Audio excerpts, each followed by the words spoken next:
Good morning po mga boss. Magluluto po tayo ngayon ng ating ulam. Ang ating pong iluluto ay kilawing puso ng saging, tsaka sinigang para doon sa mga bata. Baka hindi sila kumakain ng kilawing puso ng saging. Tara po, luto na po natin. Ito po yung nabili ko ngayon, ulam sa tanghalian. Sinigang na buntot ng baboy may kasamang paa. Ayan po yung kanyang gulay, kangkong, gabi, okra, kamatis. Tara po, luto na po natin. Salang na po natin. Lagyan natin ng konting asin. Takpan na natin.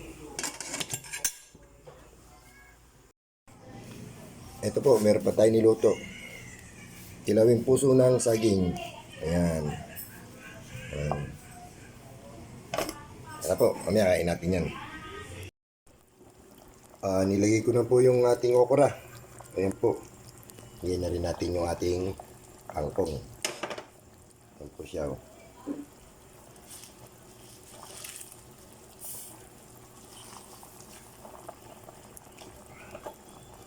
Ang okra at saka ang kangkong ay gamot sa may diabetes.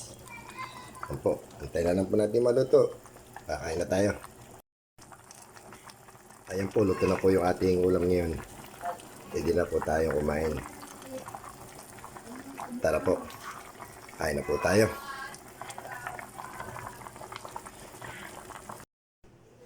Kain na po tayo mga boss. Ito po yung ating ulam. Nakabata yung sinigang. Favorite na ng mga bata. Saka itong ating kilawing puso with isda. Kain po tayo.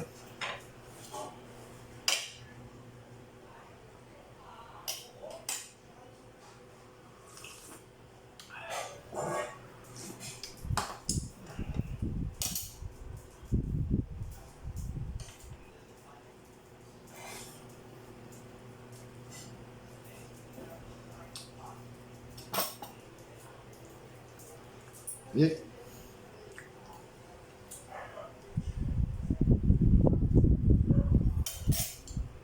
Thank you po sa mga walang sawang sumusuporta sa akin.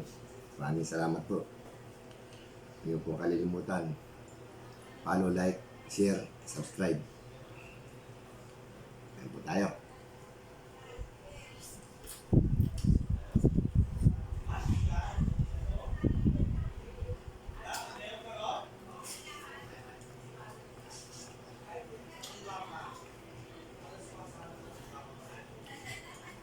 Ang taba ng baboy,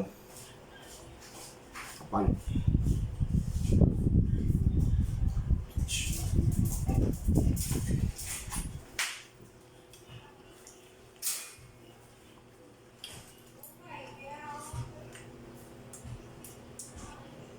Pag walang taba, hindi po masarap.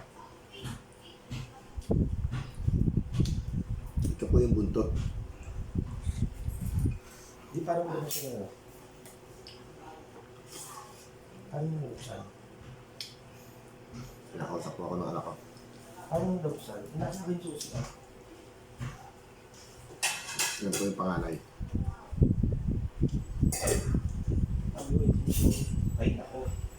Ayun na kayo dyan. Ha? Kumain na kayo, mamaya na tayo mag-usap. Makalit tayo.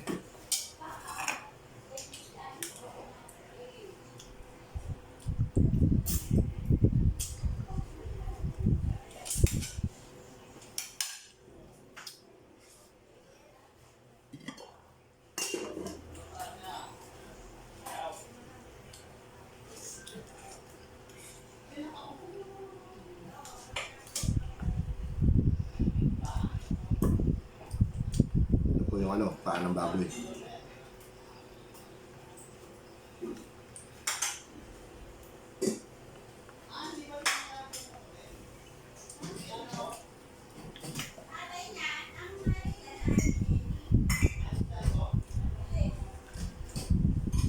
Okra.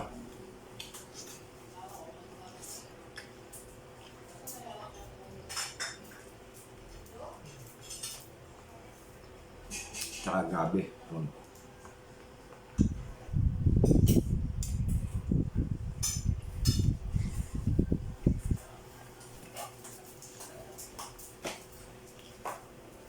po yung kilawin.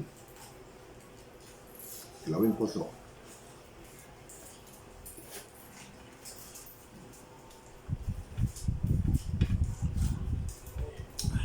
Good morning po. Maraming salamat po.